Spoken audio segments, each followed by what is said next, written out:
Graça e paz, irmãos.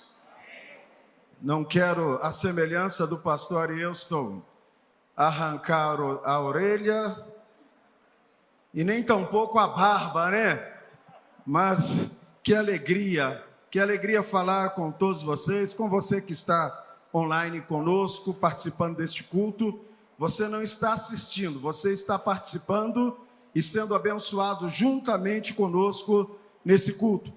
Que bom ver a igreja retornando. Isso é bom, poucos espaços vazios, mas eles serão completos. Com muito cuidado, nós podemos fazer isso, tomando todas as precauções necessárias para evitarmos as proximidades. Nós podemos estar aqui, nós podemos estar nos grupos familiares, tomando todo o cuidado, e o Senhor haverá de nos guardar, se nós também tomarmos os cuidados que devemos tomar. Irmãos queridos, eu quero aproveitar a oportunidade e agradecer pelas orações, pela nossa viagem. A viagem que o barco desta igreja fez, uma viagem missionária binacional. Eu poderia dizer porque estávamos ali na tríplice fronteira entre Brasil, Peru e Colômbia. O nosso barco JJ Mesquita singrou as águas do nosso caudaloso Rio Solimões e nós pudemos chegar até Tabatinga. Não chegamos a Letícia porque as águas não permitiram. O rio está muito seco e nós não tivemos como chegar até Letícia, mas chegamos até Tabatinga numa viagem totalmente segura, abençoada, produtiva, 100% missionária. E a nossa gratidão a essa igreja que tem confiado no nosso pastor efetivo, o pastor Francisco, no conselho desta igreja, as decisões que este tem tomado, as suas resoluções em suas reuniões. Esta igreja tem acreditado na idoneidade do conselho desta igreja, ao ponto de permitir-nos fazer uma viagem tal como essa. E foi uma viagem que durou aí quase 30 dias, graças a Deus voltamos, ninguém doente, ninguém com Covid, as 26 pessoas que estavam ali, nós fomos e voltamos sem um mínimo problema com enfermidade, porque tomávamos os cuidados necessários para assim que isso não acontecesse. Mas toda viagem que nós fazemos é uma viagem. Sempre que entro no barco e que recebemos uma equipe, e por mais que esta equipe já venha viajar conosco todos os anos, eu digo, esta viagem é diferente, porque nenhuma viagem nossa é igual, porque cada viagem Deus tem algo novo realizando, fazendo nas nossas vidas, e Deus, meus irmãos, fez algo tremendo, maravilhoso nesta viagem. Primeiramente, foi uma viagem longa, talvez esta viagem tenha se tornado a viagem inédita, ou talvez não foi uma viagem inédita, porque foi uma viagem com 25 dias de duração, com 9 dias viajando aí, Rio Solimões acima, até alcançarmos a cidade de Tabatinga, que é muito distante. E gastamos 4 dias no retorno, Tabatinga, Manaus. E atendemos ali tanto Colômbia como Brasil, e também os nossos, alguns irmãos brasileiros indígenas, ou muitos irmãos brasileiros indígenas que foram abençoados com esta viagem também. Associou-se a nós ali o doutor Davi, um médico, filho de um pastor presbiteriano da Colômbia, em Bogotá, e este homem, um coração apaixonado por servir a Deus e servir ao próximo. E quando este soube que estaríamos ali, ele disse, eu gostaria de participar com vocês. É um cirurgião acostumado a atuar em situações de de catástrofe, de calamidade. E esse então estava conosco, fez algumas cirurgias dentro do nosso próprio barco. Nosso barco tem um pequeno centro cirúrgico que chamou muita atenção desse médico. Ele falou: olha, já fiz cirurgias em muitos lugares, em muitos hospitais, mas poucos hospitais têm o que vocês têm aqui dentro desse barco. Louvado seja Deus. Porque você e eu, porque nós temos sido uma igreja missionária e nós temos olhado pelo menos favorecido e temos entendido que a missão não é apenas levar o evangelho, mas assistir o homem em todas as suas necessidades. É o que nós temos feito em todas as viagens. E o doutor Davi ficou perplexo quando ele entrou e viu tanta coisa que tínhamos ali. Foi muito interessante que um secretário de saúde, ao vir no nosso barco, e eu levei para fazer um tour no nosso barco, e ele, quando chegou na nossa farmácia, ele diz: a farmácia de vocês tem medicamentos que nós não temos em drogarias aqui dentro da nossa cidade. Deus tem abençoado, meus irmãos, o trabalho missionário desta igreja, o trabalho missionário por meio do barco desta igreja, e tem sido algo maravilhoso. Quando um outro médico, também da Colômbia, doutor Pablo, que é um ginecologista, soube que o nosso barco estava ali, que nós estávamos assistindo pessoas dentro das suas necessidades. Interessante, vou abrir um parêntese aqui. Nós atendemos um dia famílias de militares, né? Uma irmã nossa aqui de nossa igreja que mora lá, hoje uma tenente do Exército, nossa irmã Raquel, filha do nosso irmão Lúcio, né? Todos conhecem dos Atletas com Cristo. E esta então nos pediu se nós poderíamos dedicar um dia para atender os policiais, os militares que são subordinados a ela.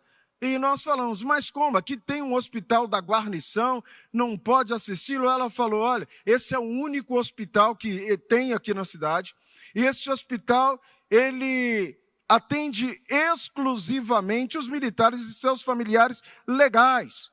Ou seja, se alguém vive em uma união estável, a esposa ou o esposo não tem direito, os filhos não têm direito, precisa ser unido legalmente para que tenha assistência ali. Então nós abrimos um precedente e atendemos ali a família de 20 familiares durante um dia, e tiramos um outro dia para atender também as famílias, membros da nossa igreja presbiteriana de Tabatinga, com o pastor Paulo Belan. Tiramos um dia também para atender membros da nossa igreja presbiteriana, e se você não sabe, vai saber agora.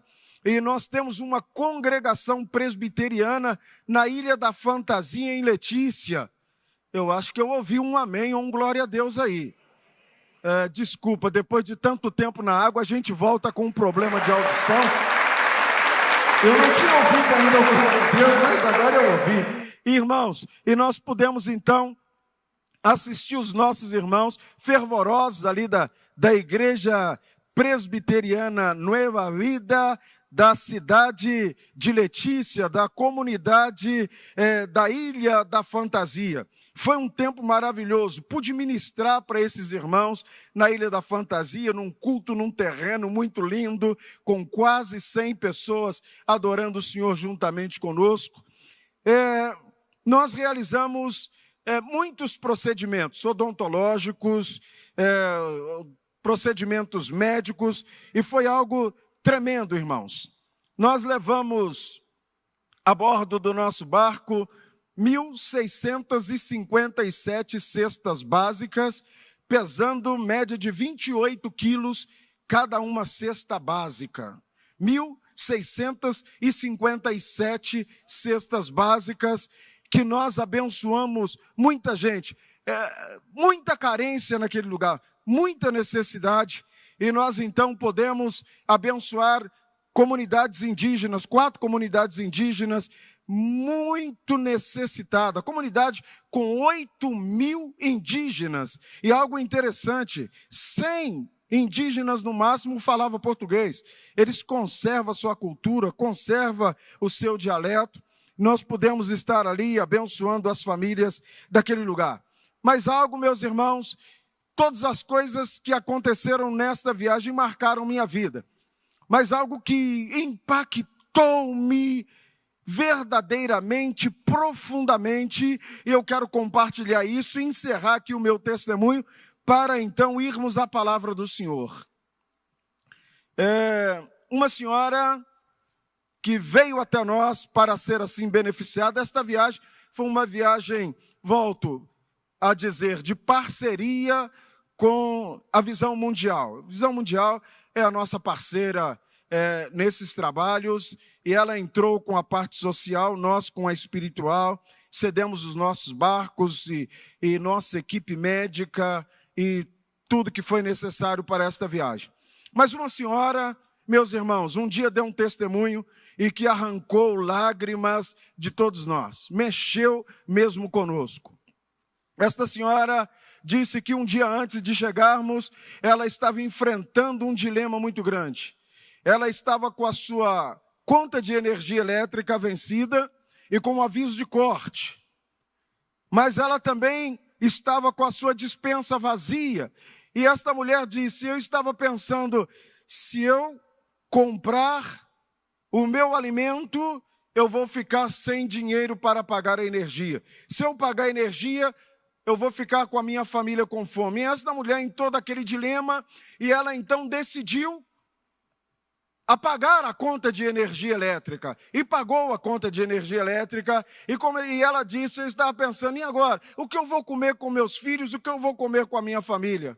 E meus irmãos, no dia seguinte nós realizamos uma ação ali, e aquela senhora recebeu uma cesta básica. E quando aquela senhora recebe a cesta básica, ela começa a chorar e ela começa a abraçar os membros da nossa equipe, e nós não entendíamos nada do que estava acontecendo. E aquela mulher então compartilhou esse testemunho, e ela disse: Deus enviou vocês aqui para me sustentar nesse momento difícil. Aleluia! Aleluia! Meus irmãos, isso para mim foi Deus dizendo: vocês não podem parar com essa obra é minha. Se naquele momento tivéssemos que voltar para Manaus, meus irmãos, eu estava dizendo, a missão foi cumprida, a missão foi realizada. Pelo testemunho desta mulher, pelo que Deus fez ali, eu estava dizendo: Deus, talvez o Senhor nos tenha trazido a esta cidade única e exclusivamente para abençoar esta senhora. Mas muita mais gente, mais 1.656 outras famílias foram também abençoadas, como esta mulher foi abençoada. É Deus agindo através da sua igreja e abençoando as pessoas. Glória seja dada ao nome do Senhor Deus. E mais uma vez, quero agradecer pastor Francisco por confiar em nós e nos enviar para esta viagem, eu, minha esposa e juntamente com a nossa equipe de médicos profissionais. Deus nos abençoou ricamente. Continue orando por nós. Mas agora eu quero aproveitar também esse tempo para caminharmos numa jornada de fé. E abra a sua Bíblia comigo, no capítulo 8 de Deuteronômio. Deuteronômio, capítulo 8, do versículo 1 até o versículo de número 4.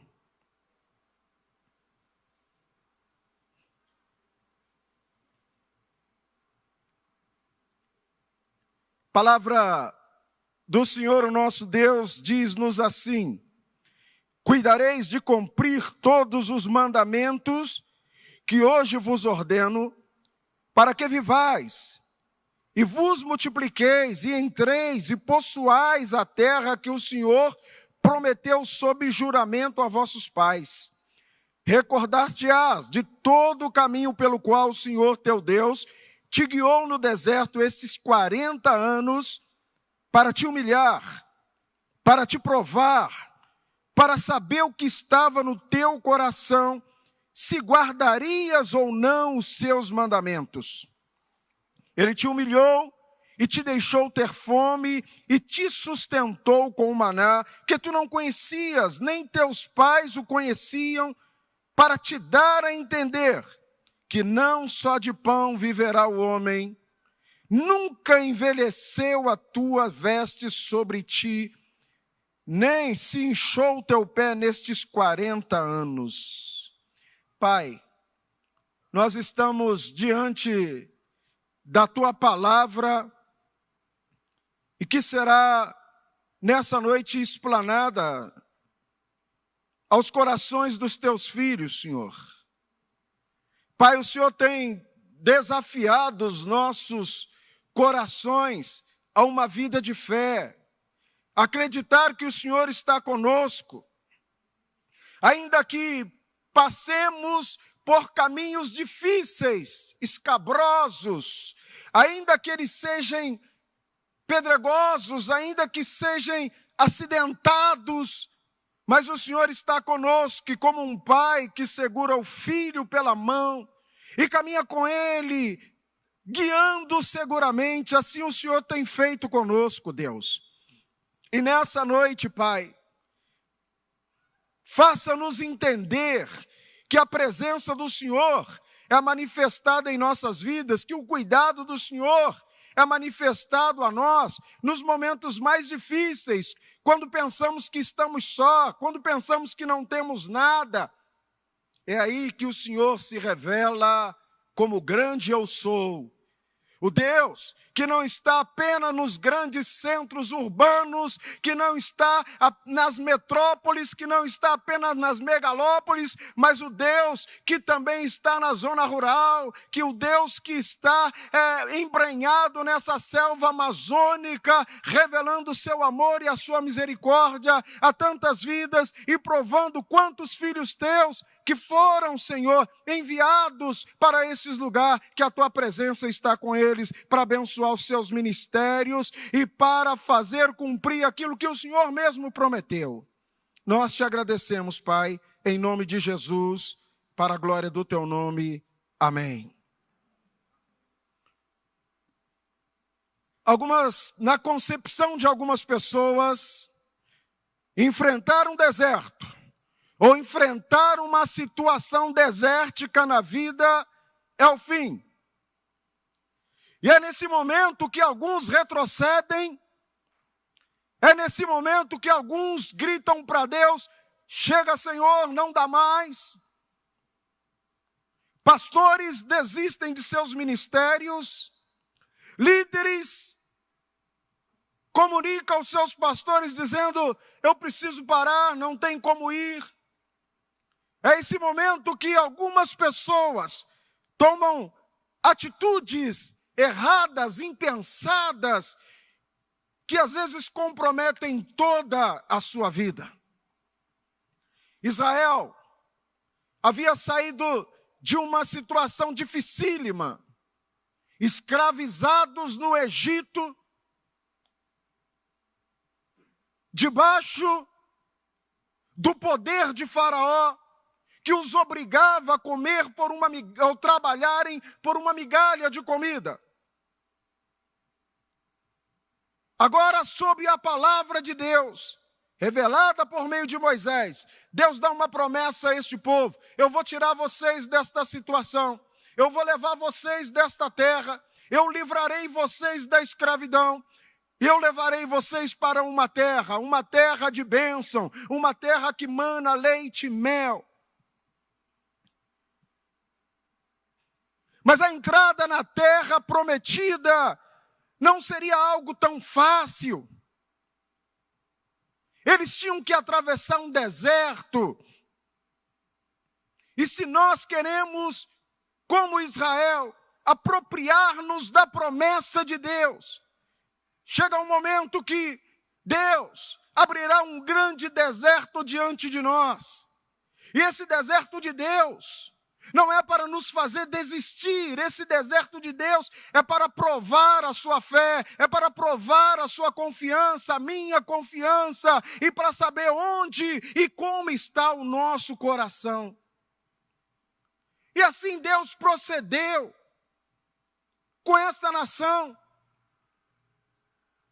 O deserto não era o fim. O deserto era uma prova, o deserto era um teste. O deserto era onde Deus conheceria o povo e prepararia o povo para pisar numa terra de bênção. Mas havia uma condição. E qual era a condição?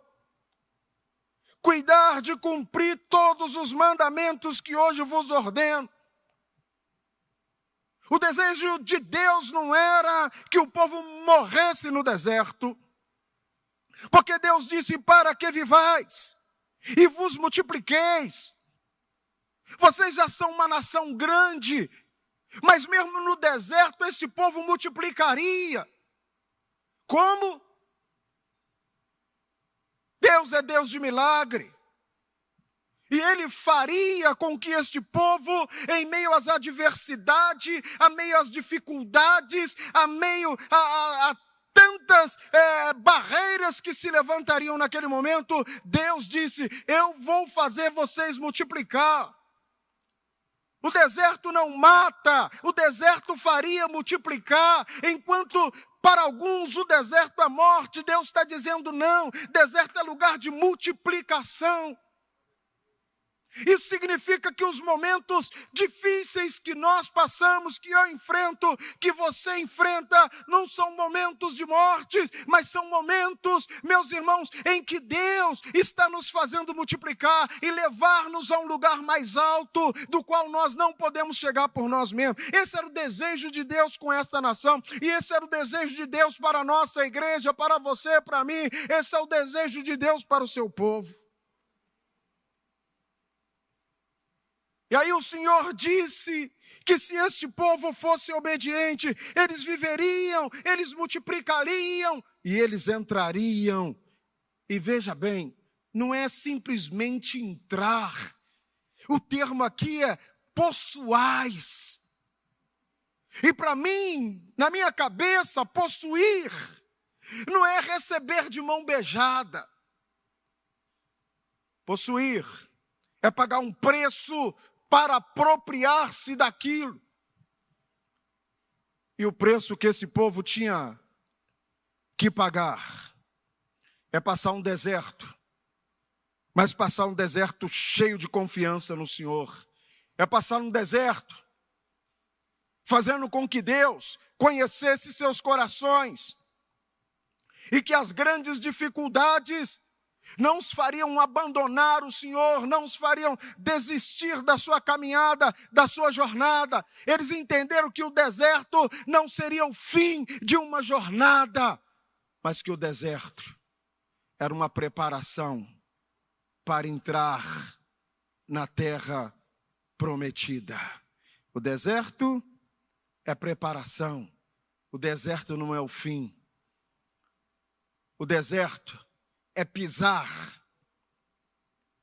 sobre as dificuldades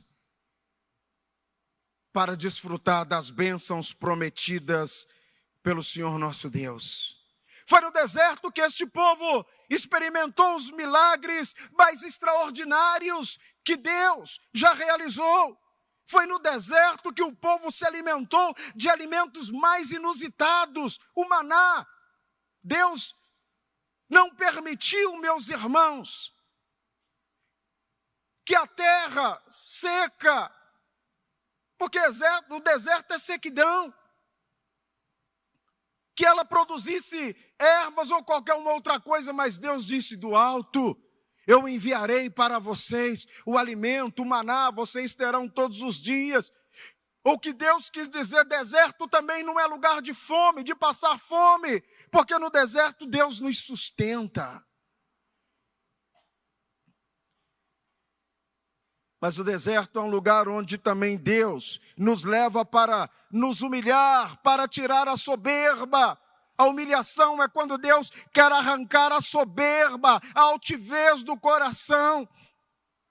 Israel precisava olhar e dizer: é Deus que está fazendo isso, é Deus que deve ser glorificado. Nenhuma glória é nossa, toda a glória é de Deus. E o povo precisava entender isso. Então, Deus leva o povo para humilhá-los no deserto. E a Bíblia diz que os exaltados não são os soberbos, os exaltados não são os altivos de coração, os exaltados são os que se humilham debaixo da potente mão de Deus e que reconhece que Deus é o Senhor e que Deus pode se manifestar no deserto da vida e te proporcionar companhia e te proporcionar sustento e te proporcionar multiplicação.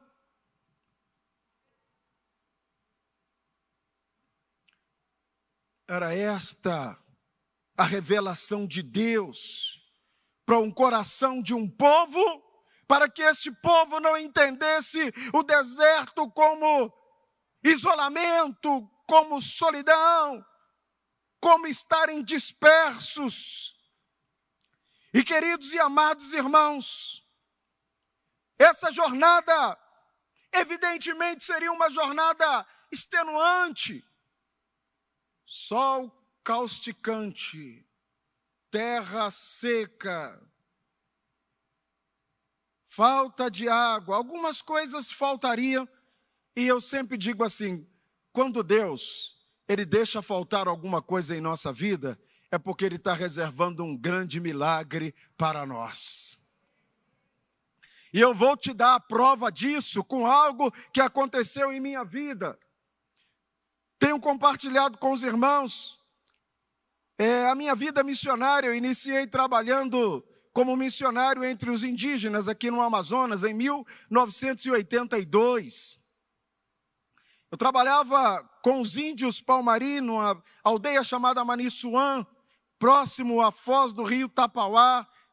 Às 5 hoje, com os barcos mais rápidos, talvez gastaríamos 4 dias, dia e noite, viajando até este lugar. E amados, um dia estava ali ainda solteiro, jovem, bem mais jovem do que sou agora, claro, né? E eu estava enfrentando uma grande dificuldade.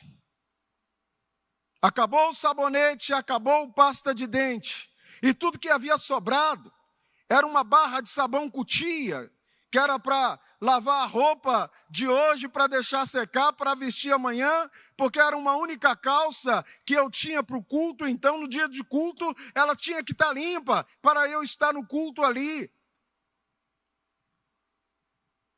Mas acaba o creme dental, acaba o sabonete, e eu comecei a usar então o sabão cutia como pasta de dente.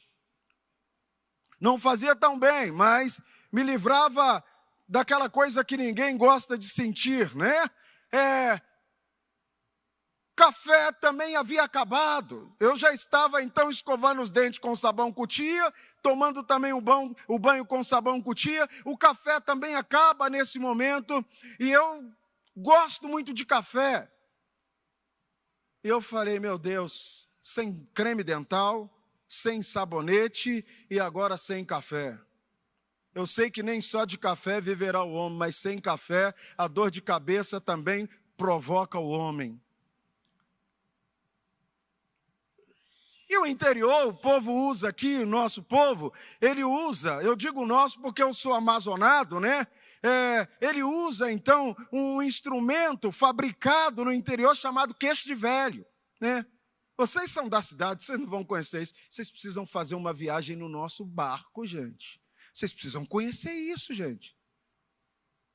O queixo de velho é um pedaço de madeira, um toro de madeira assim que se fura e pega um outro pedaço de madeira mais fino e enfia ali, e pode usar uma folha de árvore, uma casca de árvore ou um pedaço de lata, e quando você enfia a cana, você então aperta ele, prensa a cana e o caldo então desce ali. E você pode tirar 1, 2 litros. Eu fazia isso e eu tinha plantado milho, eu peguei o milho, torrei o milho, pilei o milho porque não tinha um moinho para moê-lo, mas eu pilei o milho e ele torradinho, então eu enganava o meu estômago com um falso café de milho, né? Com aquela garapa, né, com aquele caldo de cana fervido, derramado sobre o pó, deixava aquela goma sentar e tomava aquele café de milho.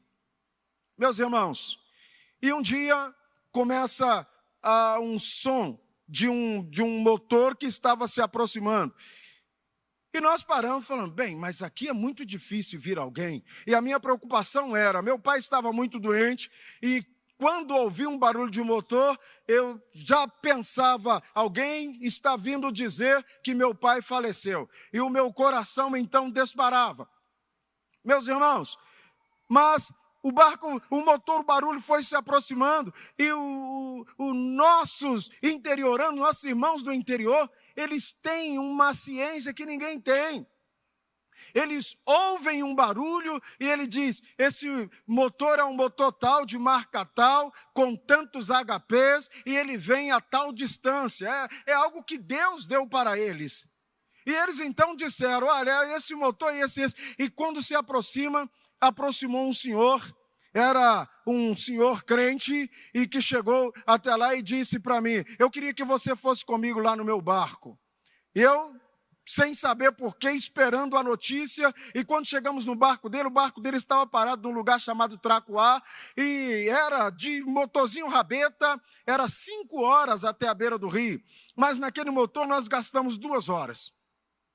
E ele então me chamou para entrar no barco, e todo aquele suspense, e ele falou, mandou eu tirar na prateleira o que eu precisava. Ele era um regatão. E ele disse, o que o senhor precisar, o senhor pode tirar. E é um pouco tímido, tira um pacotinho de café de 100 gramas, e ele tira um monte de pacote de café. Não, pastor, toma isso aqui. E começou a me dar sabonete, creme dental, me deu muitas coisas.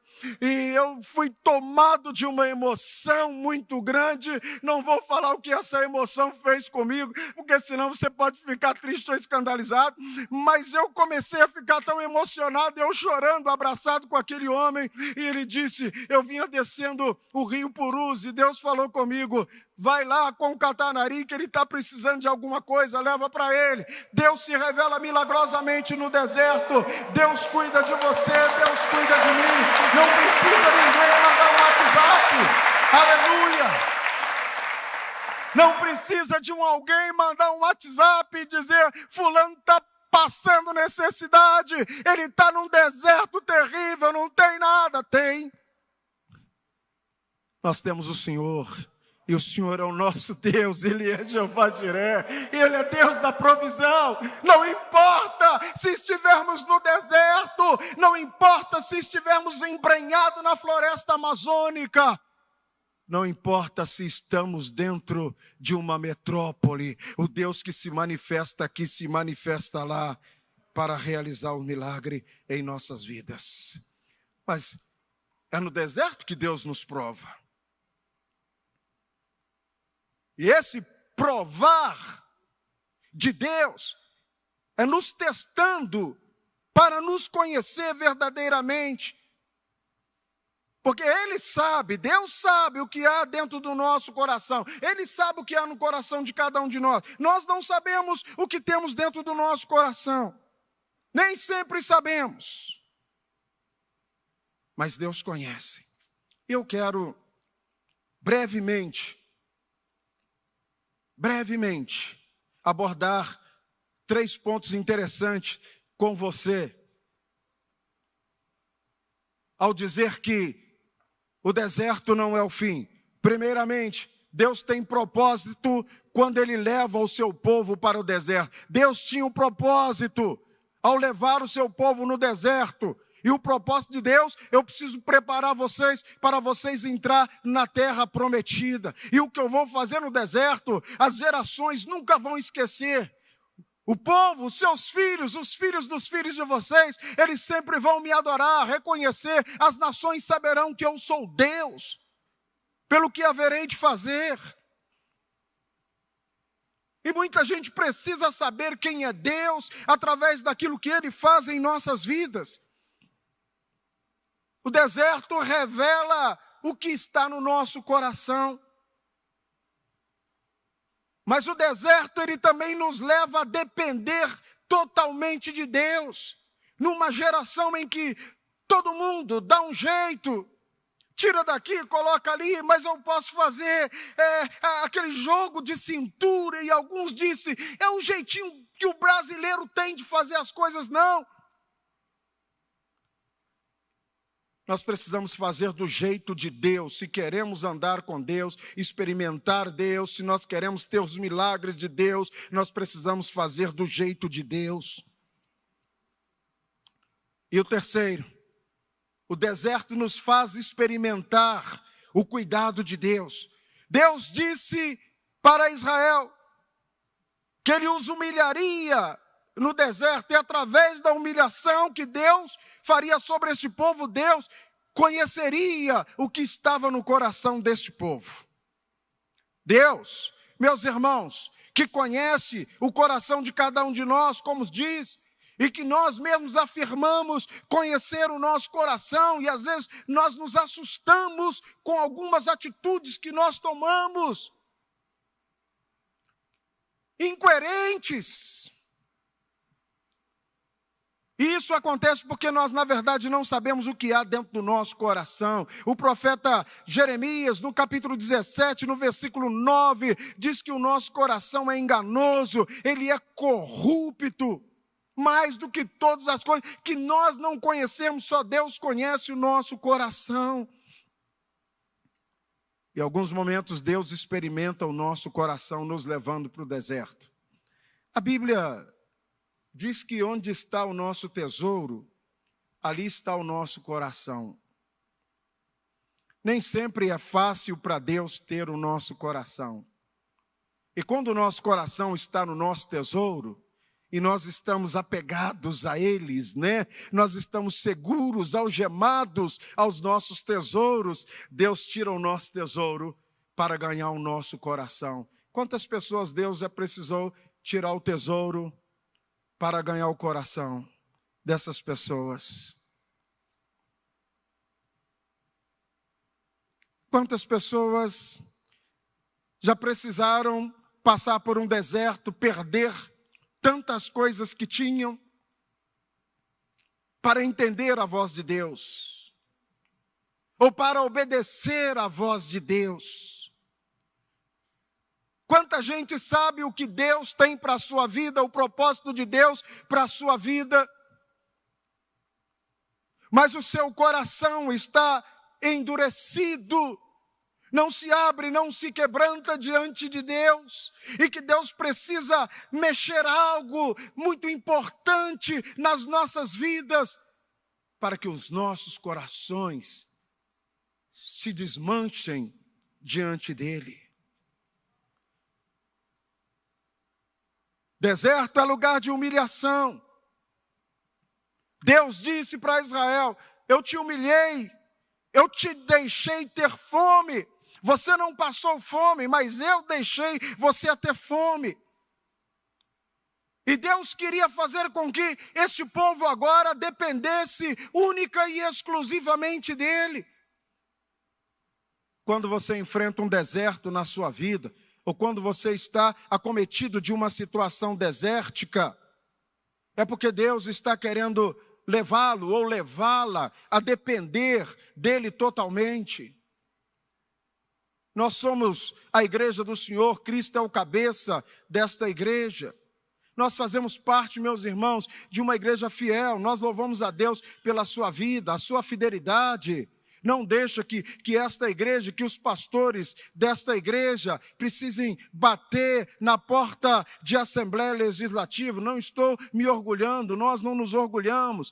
Respeitamos as autoridades constituídas por Deus e não estamos falando contra elas, mas enquanto você for fiel, nós jamais precisaremos bater na porta de governo, de estado, de prefeito, de Assembleia Legislativa, de Câmara Municipal. Nós bateremos na porta do coração de Deus, e Deus abrirá, moverá o seu coração, moverá a sua vida, e pode ser a situação mais difícil que nós passarmos, mas Deus haverá de cuidar de nós. Essa pandemia não está sendo fácil para ninguém. Ela ainda não acabou. Ela não está sendo fácil para ninguém. Muita gente perdeu muita coisa. Há muita gente num deserto e que está perguntando, eu não sei para onde eu vou, não sei o que eu vou fazer. Há tanta gente arrancando o cabelo, há tanta gente perdendo a cabeça, há tanta gente se desesperando. Psicólogos, psiquiatras estão saturados com tanta gente que não sabe o que fazer e buscam esses profissionais com o objetivo de solucionar o seu problema. O deserto que os acometeu em virtude, em decorrência dessa enfermidade, os desestabilizou. Nós precisamos ir para os pés do Senhor. É Deus que é o nosso ajudador.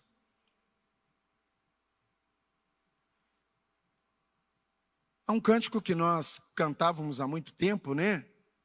Hoje dificilmente se ouve cantar. E ele tem uma frase que diz, se a jornada é pesada e te cansa na caminhada. Eu não gosto só da parte que diz, segura na mão de Deus e vai. Você sabe por que eu não gosto? E vou te dizer por quê. Quando você vai atravessar uma rua, você não tem que deixar a sua criança segurar na sua mão. No momento ou outro ela vai soltar. E por isso que Deus não te deixa segurar na mão dele. Ele é que segura na sua mão, na minha mão. E disse, se você pisar no fogo, eu piso com você. Eu caminho com você sobre as águas. Eu estou no deserto da sua vida, caminhando com você. E eu seguro na sua mão. Não te deixarei para trás. Eu não te abandonarei. Eu não te abandonarei. E se você se cansa na caminhada, Ele está segurando a sua mão e está dizendo, vem comigo, filho. Vem comigo. Aleluia. Deus nos permite passar, então, por situações desérticas, para levar-nos a entender que nós dependemos totalmente dEle, totalmente dEle. É interessante quando Deus diz para o seu povo, eu te levo ao deserto para saber o que está no teu coração. A forma como nós reagimos às provas que nós passamos, as provas da vida diária, é o que Deus está dizendo, porque as provas, a nossa atitude diante das provas da vida diária revela de fato o que está dentro do nosso coração.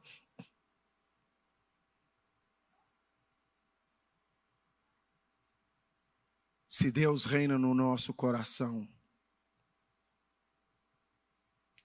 ou quem, de fato, controla o seu e o meu coração? Em muitas situações, o povo se viu faminto, sedento e cansado da jornada. E foi nesses momentos que se tornaram difíceis, um momento fome, sede, cansaço, provoca irritações, desperta em nós um espírito crítico. E era nesse momento que o povo se irritava, que o povo se tornava críticos. Mas o que Deus quer falar, o que Ele falou com esse povo e quer falar conosco, é que quando, meus irmãos, nós passamos por essas adversidades, é porque Deus está tentando extrair o que há de melhor dentro de nós. Deus quer extrair o que há de melhor dentro do meio do seu coração, através das provas, das situações desérticas que nós estamos enfrentando. Depender de Deus é se lançar aos seus braços e confiar nele, quando todas as portas se fecham, quando tudo é negativo, quando o diagnóstico é entristecedor, é estarrecedor. Confiar em Deus é quando nada tem. E nós podemos dizer, como o salmista,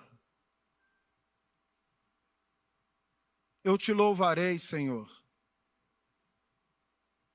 com louvor incircunstancial.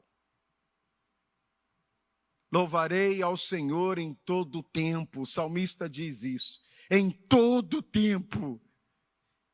Seja na humilhação, seja na fome, seja na sede, seja nos desertos da vida, louvarei ao Senhor em todo o tempo.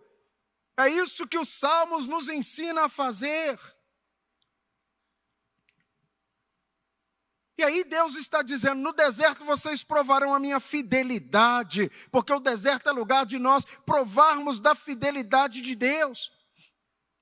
Porque Ele disse que ainda que o povo teve fome, Ele disse que Deus o sustentou ali no deserto. Lembra do testemunho que eu disse da senhora? Não sei se pago a minha energia elétrica, não sei se compro a cesta básica para minha casa. Talvez o Espírito Santo sussurra nos ouvidos dela. Pague sua energia, que amanhã eu moverei um povo vindo distante, você nunca viu eles, mas são meus filhos, e eu os estou trazendo aqui para te abençoar. Você pode até não acreditar, mas eu acredito que Deus pode mandar anjos na minha e na sua casa nos momentos difíceis e dizer para você, eu vim te abençoar, meu filho. Eu vim te abençoar, minha filha. Você não está só. Os desafios do deserto, meus irmãos, ele nos deixam mais perto de Deus e eles aperfeiçoam o nosso caráter. Enquanto preparava esta mensagem na minha casa, o louvor, rompendo em fé, constantemente estava nos meus ouvidos. E foi muito interessante. Hoje pela manhã eu ministrei essa mesma palavra aqui, e quando eu desci do carro juntamente com a minha esposa, estava tocando, o grupo estava ensaiando aqui esse louvor, estava passando esse louvor. Eu falei para minha esposa, Deus está confirmando a palavra. Porque esse louvor estava no meu coração e eu falei, se não cantarem eu vou pedir para cantar. Mas o Espírito de Deus, que estava agindo aí, já estava colocando isso no coração dos nossos amados irmãos. Do deserto Deus não nos deixa desolados. Elias estava no deserto e teve o cuidado de Deus. Deus cuidou de Elias quando ninguém mais estava por perto. Deus disse, eu estou aqui. É a forma de Deus agir. E em terceiro e último lugar, meus irmãos, o deserto nos leva a experimentar o cuidado de Deus. A Bíblia diz que as roupas não corromperam. Imaginem 40 anos num deserto e a Bíblia diz as roupas não se corromperam. Uma caminhada de aproximadamente 160 quilômetros em uma área seca, uma área pedregosa, uma área acidentada. E a Bíblia diz, os pés não incharam. Ninguém morreu de fome, ninguém morreu de sede. Você não vai morrer de fome, você não vai morrer de sede, você não vai morrer por circunstância qualquer, você não vai morrer de Covid-19, você não vai morrer de Covid-20 se vier, porque o nosso Deus está sobre a sua vida, Ele é o Senhor da sua vida, Ele é o Senhor desta igreja e Ele há de cuidar de você. Quando eu digo isso, não estou dizendo que aí, então, a gente vai esquecer de usar máscara, de esquecer de lavar as mãos, esquecer de ficar separadinho. Não, não. Não é isso que eu quero dizer. Estou dizendo que se nós tomarmos os cuidados e confiarmos em Deus, o Senhor haverá de nos guardar. O deserto tem algumas lições interessantes para as nossas vidas.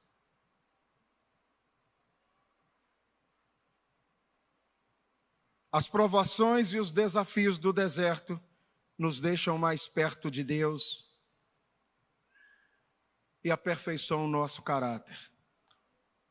Minhas provações não são maiores que meu Deus e não vão me impedir de caminhar. Se diante de mim não se abrir o mar, eu não volto para o Egito, eu não me renderei a Faraó, eu não voltarei à escravidão, mas Deus vai me fazer andar por sobre as águas.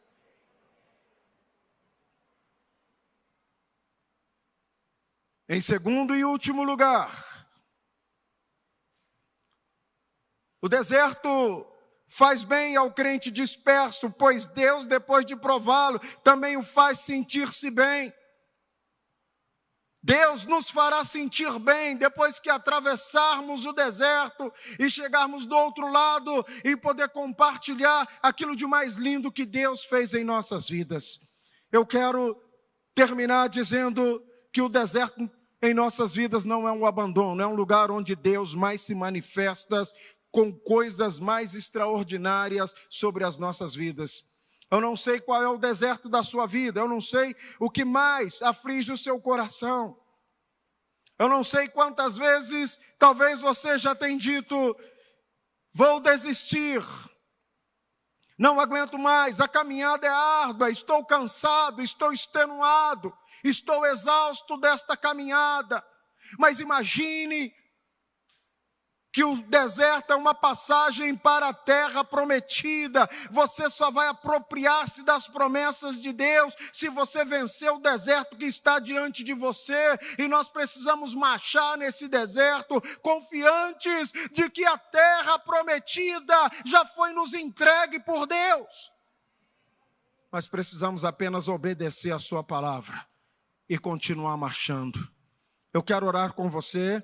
Antes de voltar a palavra para o pastor Francisco, eu gostaria que nós orássemos. Não sei se você está enfrentando uma situação deserto na sua vida, uma situação difícil, e que você já olhou para Deus e disse, Deus, eu não suporto mais. Talvez como os israelitas, Senhor, lá nós tínhamos isso, lá tinha aquilo, lá nós trabalhávamos muito, mas nós comíamos. E acabamos olhando para trás, enquanto a terra está diante de nós, e deixamos de caminhar. Eu gostaria de orar com você, se você precisa vencer um deserto na sua vida, seja difícil, e você diz, eu não posso vencer sozinho. Nós queremos estar junto com você orando e pedindo a bênção do Pai para a sua vitória nessa noite. Eu quero convidar você para fazer esta oração.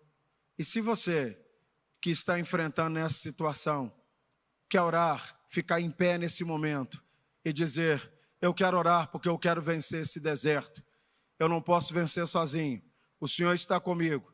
E ombreados, e irmanados, e juntos, nós podemos romper qualquer deserto e o Senhor haverá de nos dar a vitória. Fique em pé, vamos orar. Vamos orar em nome de Jesus. Quero convidar o pastor da nossa igreja, o pastor Francisco, e pedir que ele possa, assim, nos dirigir em oração e depois ele mesmo continuará com aquilo que Deus haverá de fazer ainda. Deus abençoe.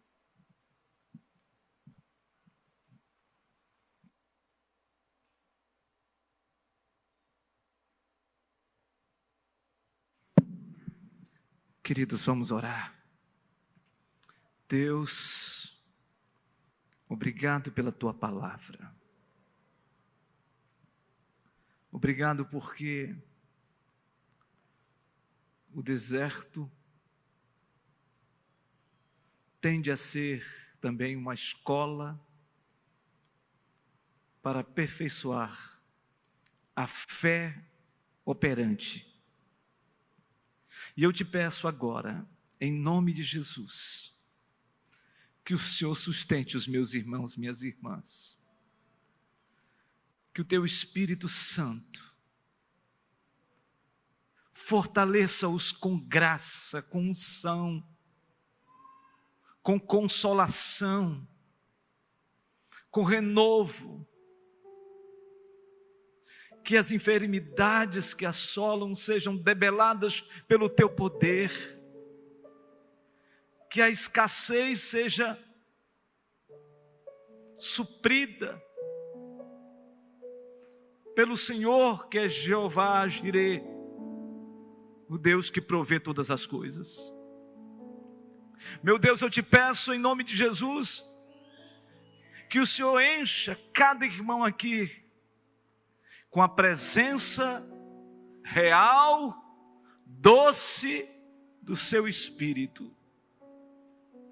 E que saiamos daqui, ó Deus, edificados pela palavra, pela ceia e por tudo que já aconteceu nesta noite, neste lugar. Senhor Deus, sustenta os teus filhos, as tuas filhas. E se há uma enfermidade que aos olhos humanos nesta noite, seja aqui neste auditório, seja na casa, seja impossível aos olhos humanos, Senhor Deus, vem com o teu milagre, vem com a tua mão poderosa e restitui a saúde do teu filho, da tua filha, nesta noite, em nome de Jesus. Que seja assim, ó Deus, para a glória do teu nome, em nome do Senhor Jesus. Amém. Louvado seja o nome do Senhor. Queridos, podem sentar-se, por favor, por gentileza. Meus irmãos, que coisa boa estarmos juntos. Eu quero dizer a vocês que eu cheguei ontem e vi a minha netinha. Meus irmãos, minhas irmãs. Fiquei apaixonado de novo. Eu também quero dizer aos irmãos que todo esse trabalho lindo, maravilhoso, de sermos uma igreja missionária com 2 plataformas muito bem definidas, missões regionais, transculturais e missões urbanas.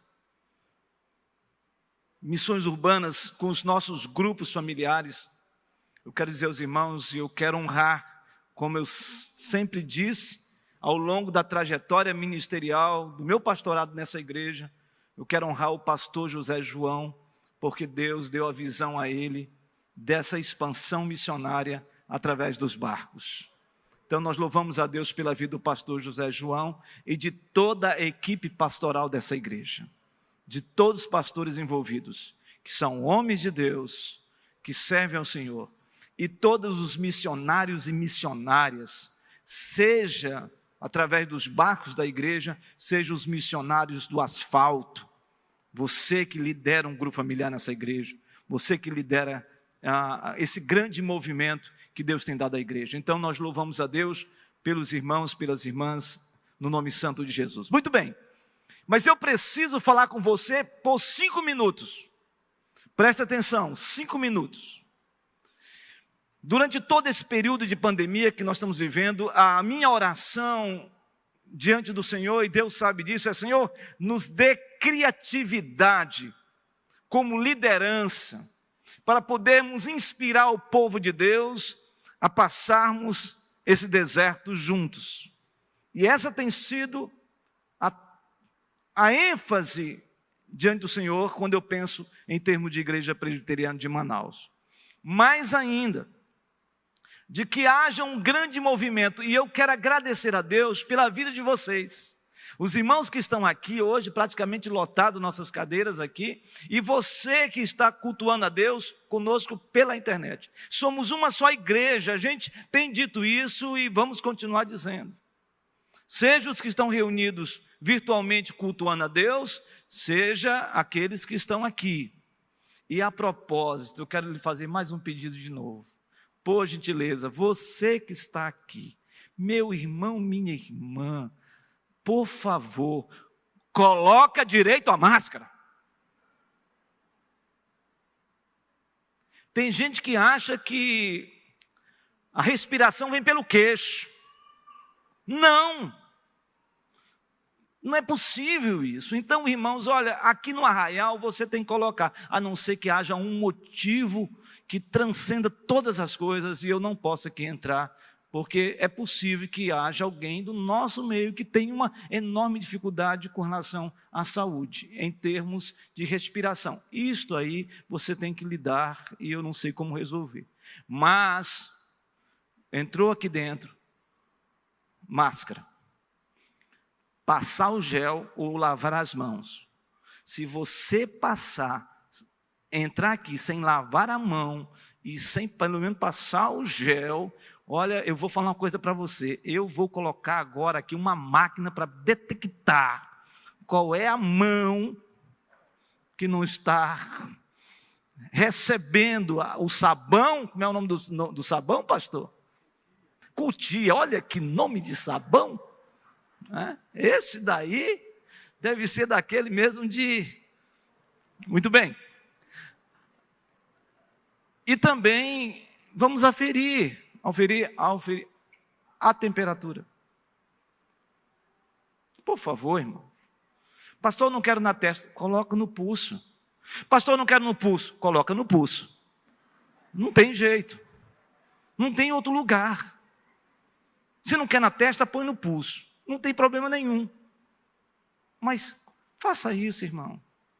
Então eu peço a vocês, meus irmãos, vamos continuar mantendo os protocolos, porque isso faz bem para toda a igreja e para todos nós que estamos aqui, respeitando todo mundo, tá bom? Muito bem, mas eu estou falando aqui de inspiração, e quando eu estou falando de inspiração, não estou falando sobre um termo teológico, eu estou falando de inspirar no sentido de motivar, de encorajar a igreja, da igreja olhar e dizer assim, nós temos uma liderança que tem pensado dia a dia, semana a semana, mês a mês, como nós vamos viver ao longo dessa trajetória. E aí, gente, prestem atenção nisso.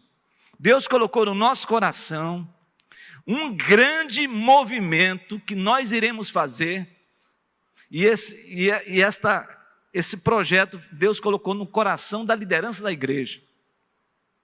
O tema é uma jornada de fé. Uma jornada de fé. Durante 40 dias, e aqui não tem nada de campanha, tira da tua cabeça isso, tá? Aqui não tem 7 passos para isso, nada disso. 40 dias de propósito nós vamos fazer enquanto igreja. Todos os irmãos, todos os que estão nos assistindo, todos os grupos familiares, porque aí entra missões urbanas. Nós vamos trabalhar com os grupos familiares. Pastor, está complicado essa questão de grupos familiares. Não sei como. Quem estiver virtual vai movimentar aqueles que estão cansados de estarem reunidos virtualmente, mas vamos fazer um grande movimento. Quem está presencial, vamos nos movimentar presencialmente, ou seja, vamos movimentar todos os grupos familiares da igreja durante 40 dias nessa jornada. E aonde está a base para isso?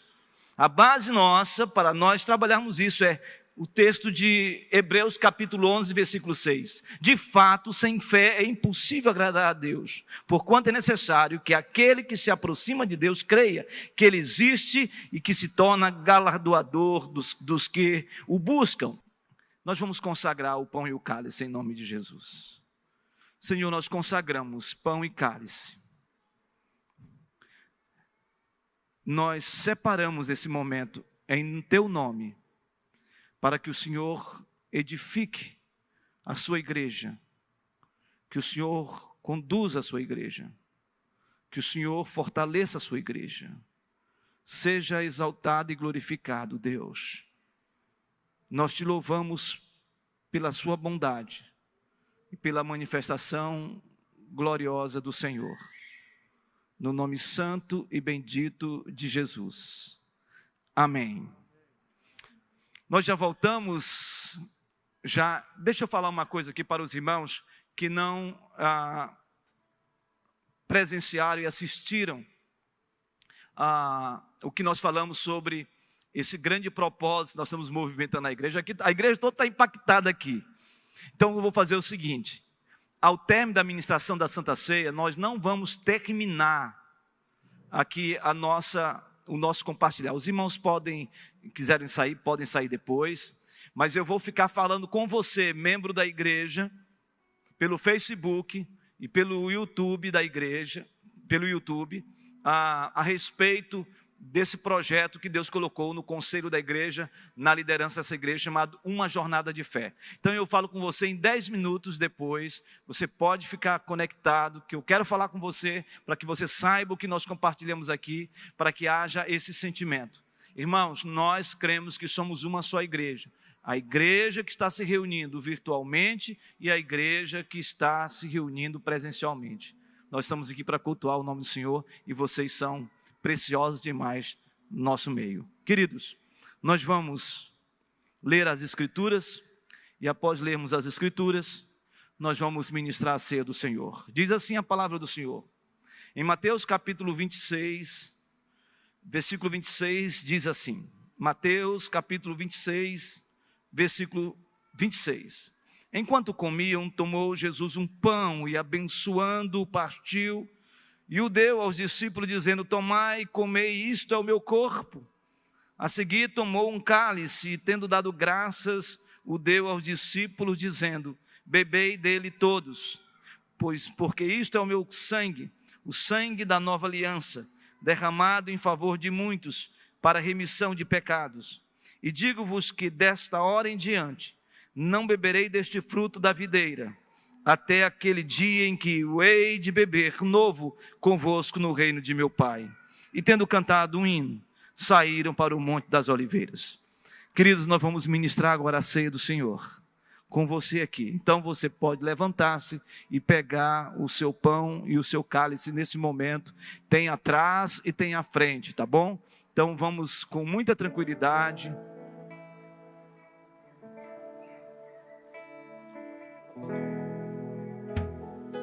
Grande é o Senhor e muito digno de louvor. Na cidade do nosso Deus, seu santo monte, a alegria de toda a terra.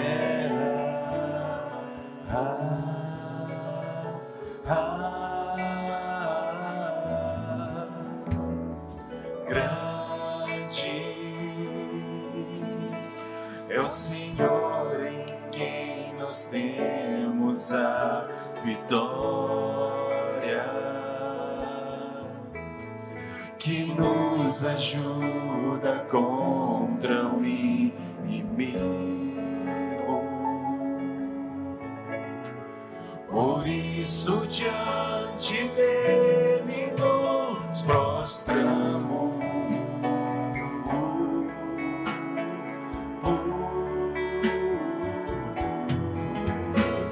Queremos o teu nome engrandecer e agradecer-te por tua obra em nossas vidas. Confiamos em teu infinito amor,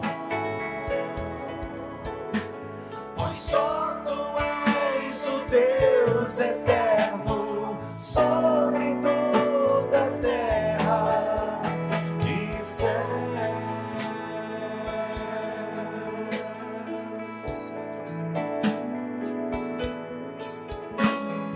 Grande é o Senhor e muito digno de louvor. Na cidade do nosso Deus, seu santo monte,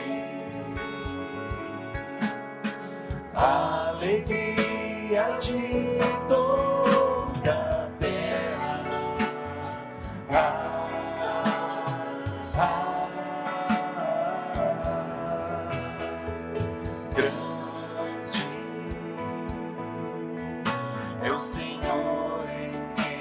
nós temos a vitória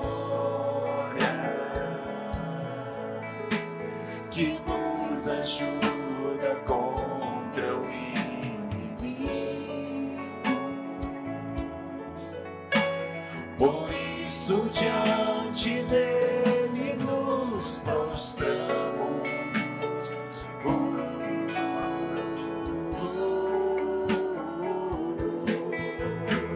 Queremos o teu nome engrandecer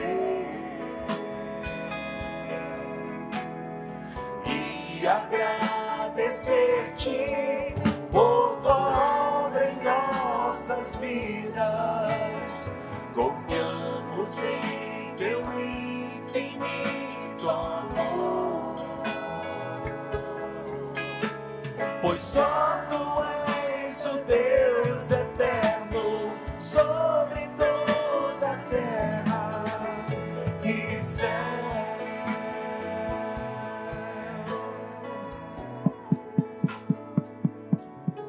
E céu. Graças a Deus. Queridos, amados, Jesus, reunido com seus discípulos, ele abençoou o pão, partiu o pão e deu aos seus discípulos, dizendo: isto é o meu corpo, tomai e comei dele todos vocês. Meus amados, comamos do pão.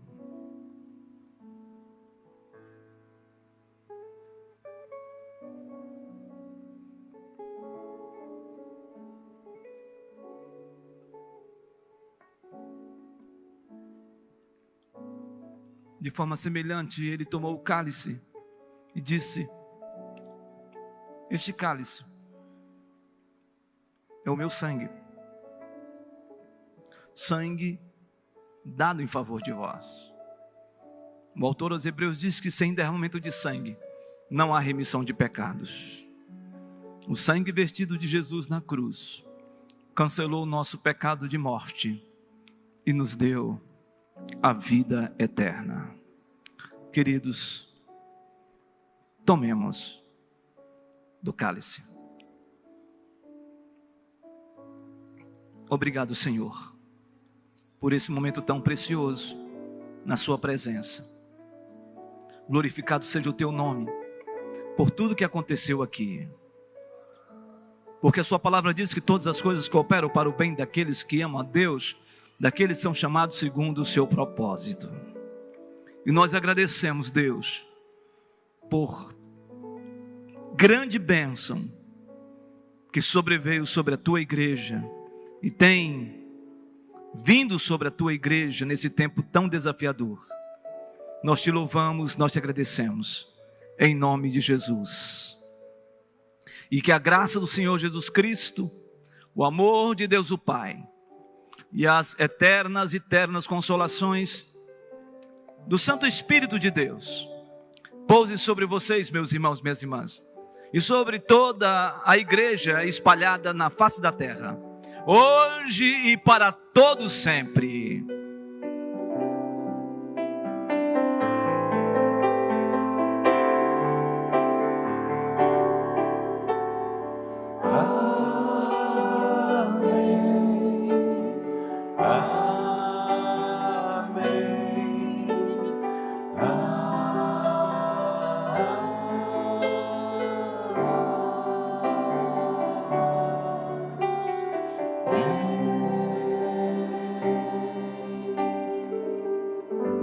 Graças a Deus, queridos.